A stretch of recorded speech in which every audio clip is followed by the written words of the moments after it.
नौतपा तो ठंडे निकल गए, लेकिन अब गर्मी पड़ रही है और आसमान से आग बरस रही है। हालांकि बादल भी हैं। ऐसा कहा जाता है कि नौतपा में यदि गर्मी अधिक ना पड़े, तपन ना हो, तो फिर बारिश कमज़ोर होती है। वहीं दूसरी तरफ मौसम विभाग ने जो पूर्वानुमान बताया है उसमें अच्छी बारिश बताई है। तो मतलब नौतपा थपे नहीं और बारिश अच्छी होगी, तो ये कैसे हो सकती है? इसमें हम बात करते हैं जो शिवपुरी के आध्यात्मिक गुरु भी हैं और ज्योतिषाचार्य हैं, विकासदीप शर्मा जी से, कि आखिर ये कैसे क्या हो गया। नमस्कार विकासदीप जी। नमस्कार जी। अभी नौतपा 25 मई से लेकर 2 जून तक थे और पूरे नौतपा में कभी बादल, कभी बारिश, कभी आंधी चली। अब ऐसे में जब नौतपा इस मौसम में ऐसे गुजर गए, तो क्या मानेंगे कि अच्छी बारिश नहीं होगी? नहीं, बारिश का तो अभी आप पिछले देखें तो 2030 साल का आप लगभग अगर देखें प्राकृतिक सिस्टम को, तो ये जी। पूरा बदल चुका है। कई बार लोग कहते हैं नौतपा ठंडे हो गए, पानी नहीं आएगा, पर उसके बाद भी आपने देखा होगा कि नौतपा नहीं तपते, उसके बाद ही बारिश अच्छी होती है। एक बात। दूसरी बात, जो आपके वैज्ञानिक लोग अपना आकलन देते हैं कि इस बार पानी कम गिरेगा या पानी नहीं गिरेगा, ऐसा बताते हैं, उसमें ही बदलाव देखे जाते हैं जी। और खंड वृष्टि देखी जाती है। मतलब कई जगह इतना पानी गिरेगा कि आप देखिए कि वहां पर बाढ़ आ जाती है और तूफान आ जाते हैं, और कई जगह बिल्कुल सूखा पड़ जाता है।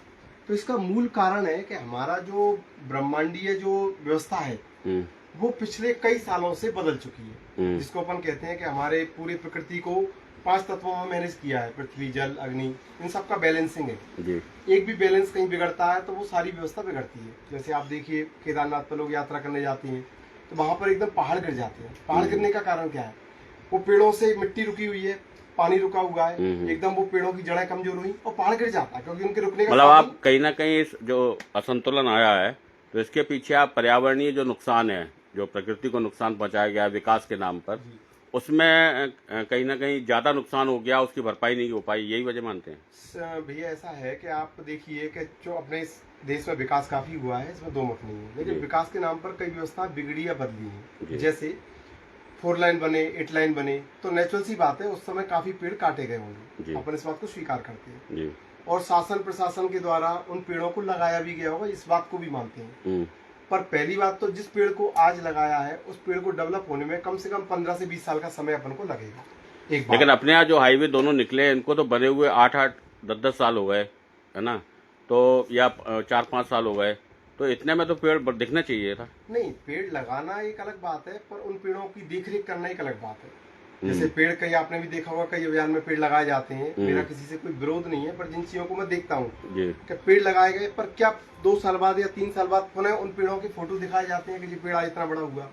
कुछ लोग हैं शहर में जो इस पे अच्छा काम कर रहे हैं, लेकिन मूल रूप से इस पे काम करना बहुत जरूरी है। नहीं, विभाग जो वृक्षारोपण और इस तरह के जो प्रोग्राम करते हैं, क्या आपको लगता नहीं है कि सिर्फ बजट ठिकाने लगाया जाता है? अगर ये ईमानदारी से अपने काम को करें तो हरियाली फिर वापस आ सकती है। नहीं, अब इसके ऊपर अपन ये मैं नहीं बोलूंगा कि बजट को ठिकाने लगाते हैं कि क्या करते हैं, लेकिन जैसी व्यवस्था आज हम देख रहे हैं, हमने जो पहले हरियाली देखी है, पहले प्रकृति को देखा है, पहले मौसम को देखा है। आप देखिए हर मौसम अपने अनुकूल चलता था। 15 जून के बाद पानी आना है तो आना है, 15 जुलाई के बाद मौसम बदलेगा, तो हर मौसम अपने सिस्टम पे रहता था। लेकिन आज सारे मौसम बिल्कुल अनबैलेंस है। आप देखिए दिसंबर में पानी गिरता है, कई बार नवंबर तक गर्मी पड़ती है। ये सब क्या है? ये प्राकृतिक अनबैलेंस है, और उसके लिए पेड़ों का कहीं ना कहीं योगदान तो है जी।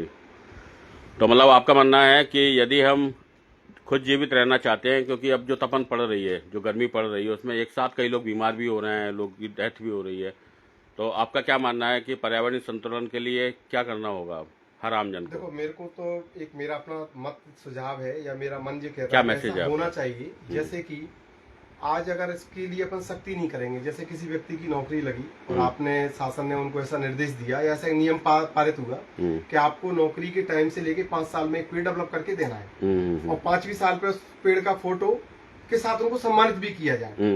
तो अगर इतने सारे देश में लोग नौकरी कर रहे हैं, हर क्षेत्र में कर रहे हैं, अगर वो एक एक पेड़ भी लगाएंगे तो शायद जिम्मेदारी के साथ एक बड़ा स्वरूप अपने सामने खड़ा हो जाएगा।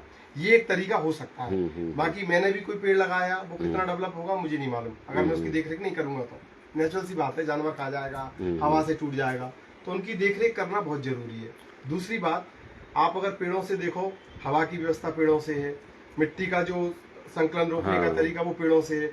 सबसे बड़ी बात तो ये है, आप जिन दवाइयों को आज खा रहे हो, कि दवाई बन कैसे रही है, औषधियां आपकी देखा जाए तो हर्बल सब कुछ पेड़ों से पेड़ों से है। ही अगर आप इनको नष्ट कर देंगे तो आगे वाली जनरेशन का तो भविष्य बिल्कुल खराब है ना कहीं। तो इसलिए आपको इसके लिए देखना बहुत जरूरी है। तो ये माने कि नौतपा भले ही नहीं तपे, लेकिन अब आने वाले समय में बारिश होगी। बारिश होगी। क्योंकि अगर आप देखें नौतपा 25 जून से 2 जून इनका तारीख लगभग वर्षों से फिक्स है, हाँ। लेकिन कई बार 9 दिन इतने ज्यादा गर्म रहते हैं जो नौतपा से भी ऊपर होते तो नौतपा से इस बार भी पहले जो गर्मी पड़ी थी वो भी भयानक थी। हैं। है ना, तो उसको अपन ऐसा ग्रुप मान सकते हैं कि वो नौतपा थे पहले वाले। बैलेंस है। जी जी, ठीक है, बहुत बहुत धन्यवाद।